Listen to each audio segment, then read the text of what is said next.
I'm at. Helldivers 2 director, the Shash, kick off. Blah, blah, blah, blah. Oh.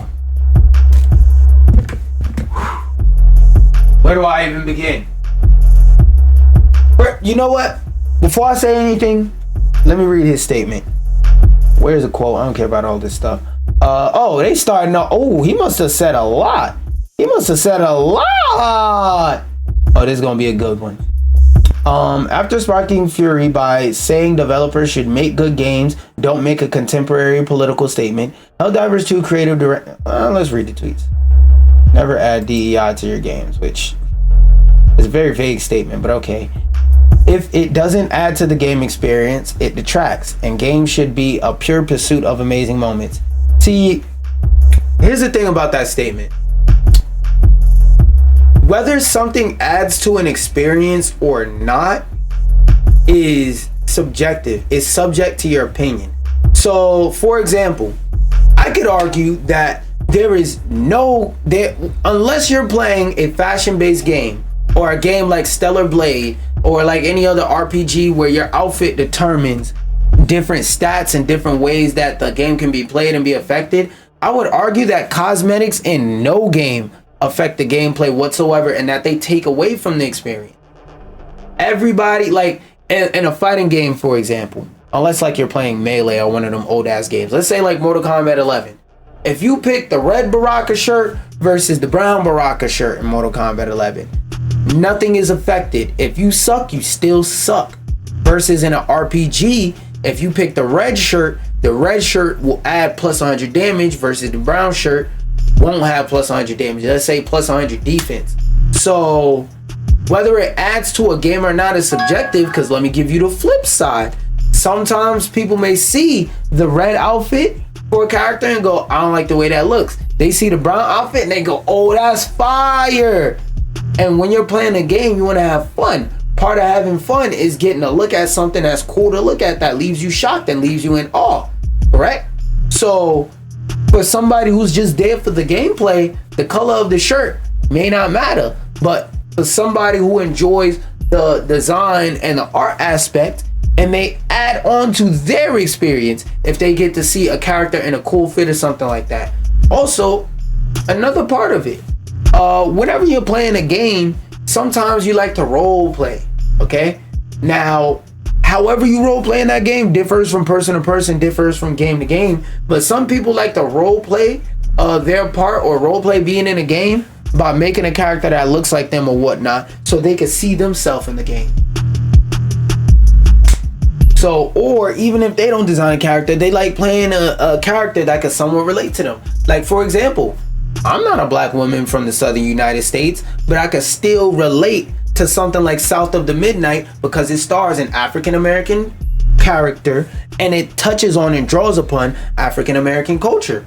I'm an African-American that's a part of and very well aware of and informed on African-American culture. So that's a game that appeals to me. That's a game where I could see myself in that fantasy world. Even though, like I said, I'm not a woman, still a black person who understands black culture. So I can understand, I can see myself, envision myself in that fantasy world where I could get lost and have fun for a while. Same thing applies.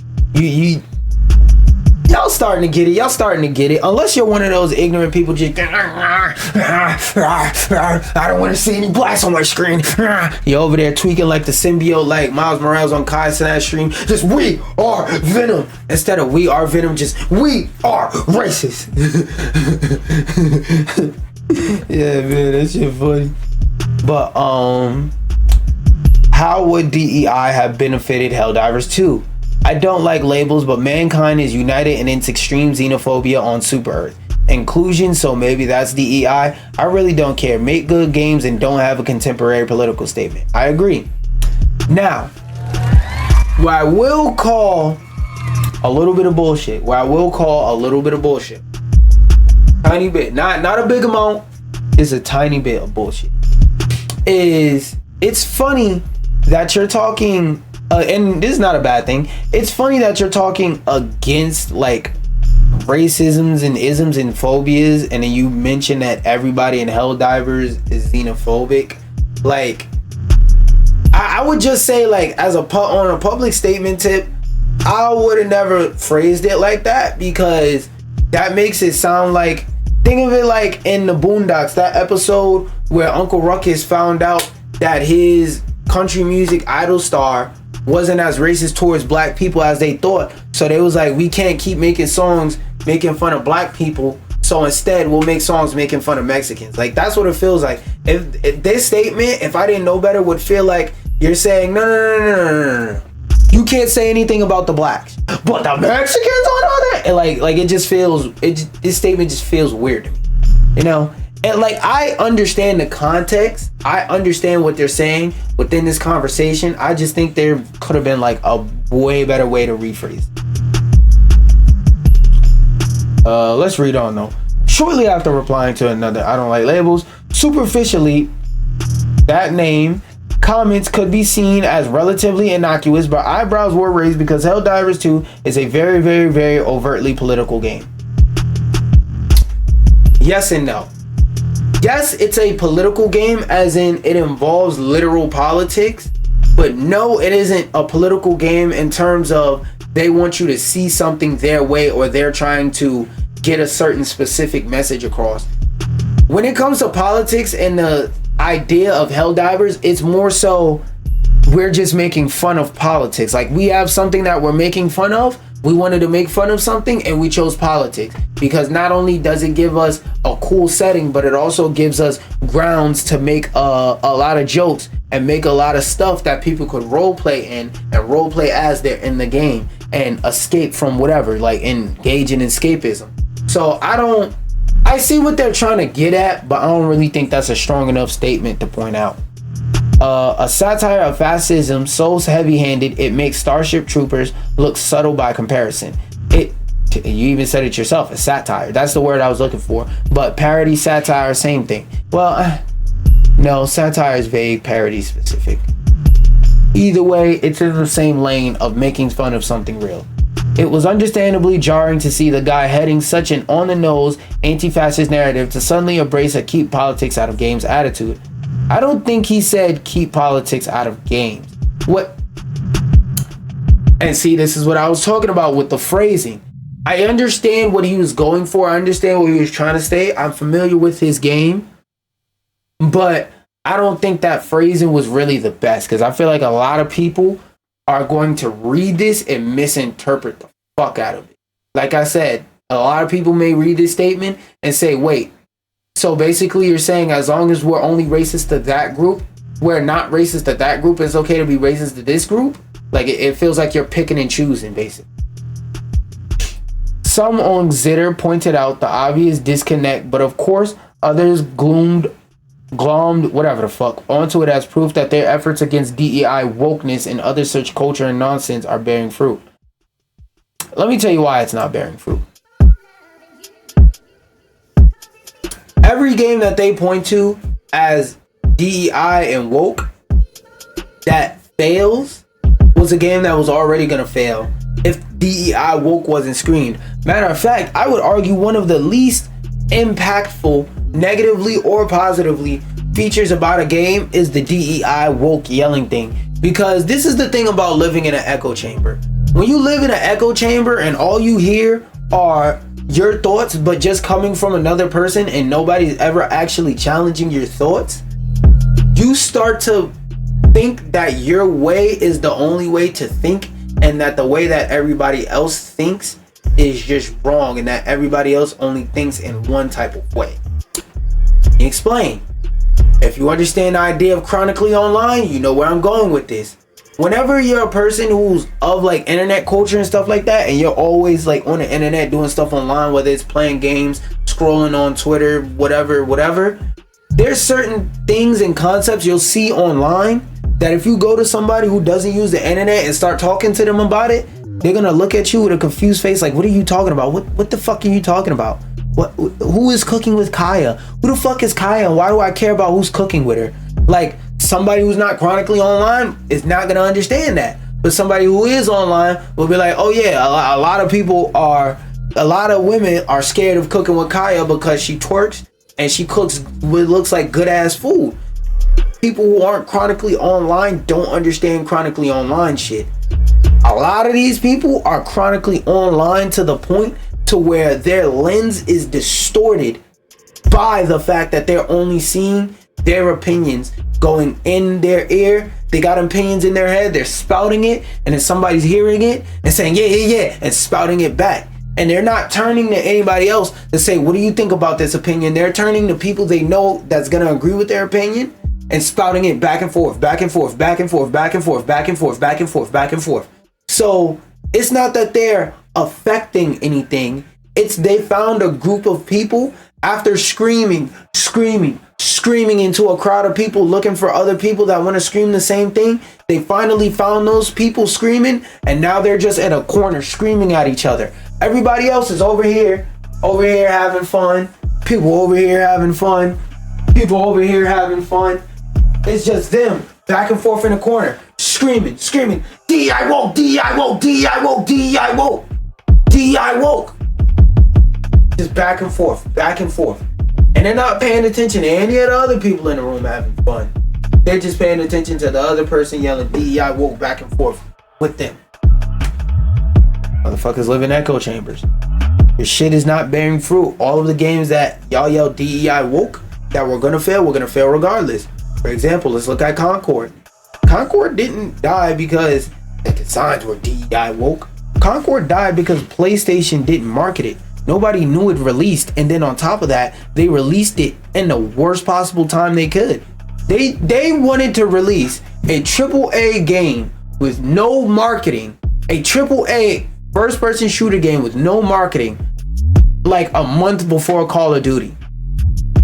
That's career suicide, dog. Like, you wasn't trying at that point. Like, they released it at a bad time, and then on top of that, they didn't market it. So it's like, dog, what did you expect? That game, and then a lot of people played that game and genuinely didn't like it.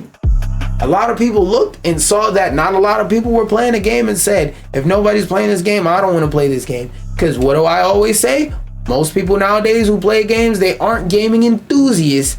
They're gaming socially. Just like some people there are people who, let's say, alcohol for an example. Let's say they're not wine connoisseurs, they're not beer connoisseurs, they're not liquor connoisseurs. Matter of fact, they don't even know that many liquor brands. They just see their friends are drinking liquor and they pick up a cup, pour something in it and start drinking it too because everybody else is doing it. That's how a lot of people, like most normal people, that's how they play games. Whenever their friend hops on the game, they want to play the game with their friend. And now because we have online and free to play games, more people have access to play games with their friend.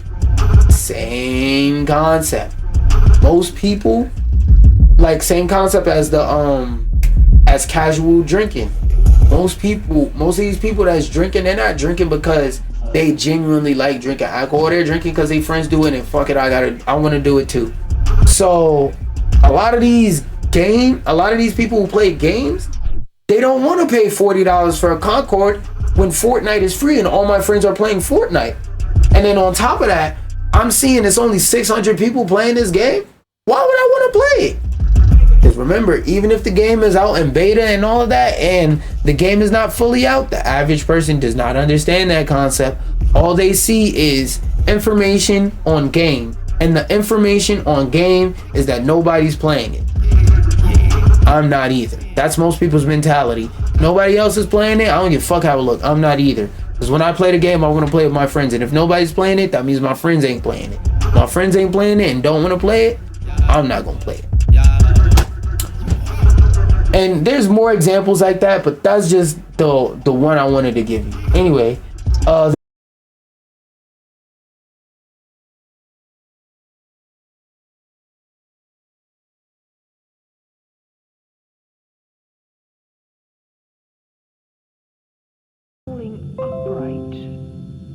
Slow. I'm back. Yep, I am back. Alright. So R. Slow. Incongruous. Not in harmony or keeping with the surroundings and aspects of it. We're incongruous to the very obvious. So separate. Who pointed out that his comments were separate from the very obvious political elements in Helldivers 2. I meant outside of the theme. Sorry for being unclear. Also, it's more Cold War Bush era politics that inspire HD2, which makes sense. Oh, I thought my shit froze up, which makes sense. It's possible that some of the linguistic nuance is being lost as there are seemingly attempts to walk the keep everyone happy tightrope, but there's still an element of don't be political to his attempt at clarification that stands in sharp contrast to the game itself. Like I said earlier, man, I think he's on the right track in terms of what he's saying in this statement, but he just phrased it weirdly. So as they said, people are basically taking the statement and flinging it about and misrepresenting what he actually was saying in that statement. Now that we're done talking about some political woke DEI stuff, let's see what Power World is cooking up, because I seen that Power World dropped a frame break update and that they dropped a new feature in the game called PAL Expeditions that they never talked about before at all. And I was like, it's interesting that they put the whole PAL Expeditions thing in here, because that's like a new feature and I didn't hear anything about it in the marketing material. So we're about to boot up this trailer and see how the fuck that works. Palworld's Faybreak update is huge, but one of the most crucial new tools doesn't even require you to Actually, wait. That's stupid ass. Why don't I go to the actual IG and YouTube? I just go IG. Yep, YouTube. There we go. YouTube.com. IGN. Why is this so far out?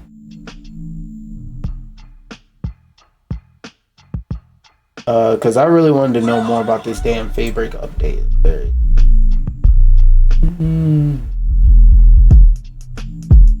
Control F. A. Yeah, there we go. Ad blocker putting in overtime right now, boy. Oh damn, they don't have any timestamps. Fuck it, we'll just watch it real quick. I don't feel like watching it real quick. I could throw this to the side. But this is news that like I never like reporting on, I never like talking about, but yeah. Now I haven't looked at this list, right? But just off of vibes, I'ma guess that a lot of these are games that came out last year and games or came out in the last couple years and games that are relatively healthy. Because for those of y'all unaware, when it comes to like 2K and Madden servers and stuff like that, EA is shutting them down quicker and quicker. I feel like it's gonna start getting to the point to where they gonna say, hey, you want to play online on 2K? Not only do you have to play PlayStation's fee, now you got to pay a fee for us. Because it's already damn near you got to pay to play online, because you got to get your character. You got to either spend 3 and 4 months getting your character to 99, or you got to pay to get your character to 99. Like the day the game comes out, or your team with the right card packs or whatever the fuck. So I'm assuming that a lot of these are gonna be recent games that are surprisingly recent. Let's look. I don't want to see none. Let's look at the list of Roy McIlroy PGA Tour, The Simpsons. Oh, The Simpsons topped out. That's a game I think they lost the rights from. Oh, actually, a lot of these aren't crazy games, because Madden NFL 21. I would think they would keep the servers up for their sports games for 5 years, but when it comes to EA, you got to understand that they're an evil company, right? A quality of life feature, something that would be cool, is if they kept the servers up for every sports game for 5 years. But when you keep the servers of older games up longer, that discourages people from buying the new edition of the game, because I could just play the other one. Now, is that really how it is and really something that makes sense? No. Sometimes you just get tired of, let's say, Madden 24. You want to go back and play some 21. They're saying, nah, fuck that. Go play 24. And if you don't like the balance changes and all that we did for 24, that's crazy. Buy another card pack opening. But yeah, I thought this was going to be mostly recent games, because UFC 3, I know that came out Xbox One era. EA Sports UFC Mobile 2.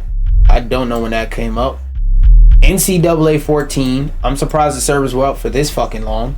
Frontline Commando. I don't know what this is. Eternity, Dino Hunter. Yeah, I don't know what any of these are besides Simpsons Tapped Out. So actually, this is not a crazy list. This is not a crazy list. Those are mostly old, dead, or unknown games.